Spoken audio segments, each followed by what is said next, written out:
வணக்கம் மக்களே. இன்னைக்கு அமாவாசை அப்படின்னு காலையில் நேரமாக எழுந்திரிச்சிட்டேன். எப்பயுமே காலையில் எழுந்திரிச்சு காஃபி குடித்தா தான் அந்த நாளே நல்லாயிருக்கும். அதனால காஃபி குடிச்சிட்டு மாட்டுப்பொங்கல் கோலத்தை அழிக்கிறதுக்கே மனசே வரல. ஏற்கனவே அழிஞ்சிருந்துச்சு, அழிச்சு தான் ஆகணும். அப்படி அமாவாசை நாள் அப்படிங்கிறதால வாசல் மட்டும் கூட்டி தண்ணி தொளிச்சுட்ருவேன்.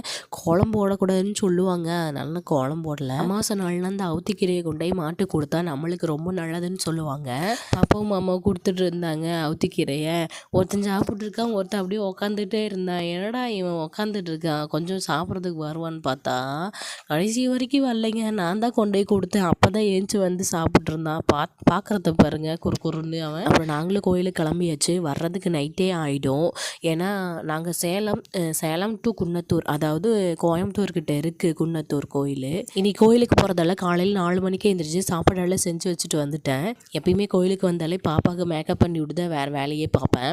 ஏன்னா பாப்பா தூங்கிட்டு இருக்கிறப்ப அப்படியே எடுத்துகிட்டு வந்துடுவேன். குட்டி மேடம் மேக்கப் பண்ணினோடனே ஃபோட்டோஸ்க்கு போஸ்ட் கொடுத்துட்டு இருந்தாங்க மரத்துக்கிட்ட. கோயிலுக்கெல்லாம் வந்தோடனே அவளுக்கெல்லாம் ஒரே குஷியாயிடுச்சு, ரொம்ப ஜாலியாகிட்டா.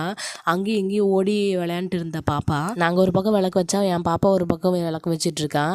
விளக்கே இல்லாமல் திரி மட்டும் வச்சுட்டு இருந்தா. அப்புறம் என் பாப்பா ஆசைக்காக இந்த சாமி மேலே ஒரு தடவை உட்காரணும் அப்படின்னு சொல்லிட்டு இருந்தாளா. அவர் மாமா ஏற்றி உட்கார வச்சாரு. பாப்பா இறங்கவே மாட்டேன் அப்படின்னு ரொம்ப அடம் பிடிச்சிட்டு இருந்தா. எப்பயுமே சாப்பாடு கோயிலே கொடுத்துடுவாங்க.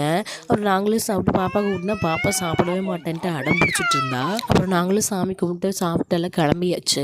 அப்புறம் வர ஒரு செடியை பார்த்தோம். அந்த செடி பேர் என்னமோ சொன்னாங்க, தாழம்பூ செடின்னு சொன்னாங்க. தாழம்பூ செடி தானான்னு எனக்கே தெரியல, நீங்களே சொல்லுங்க கமெண்டில்.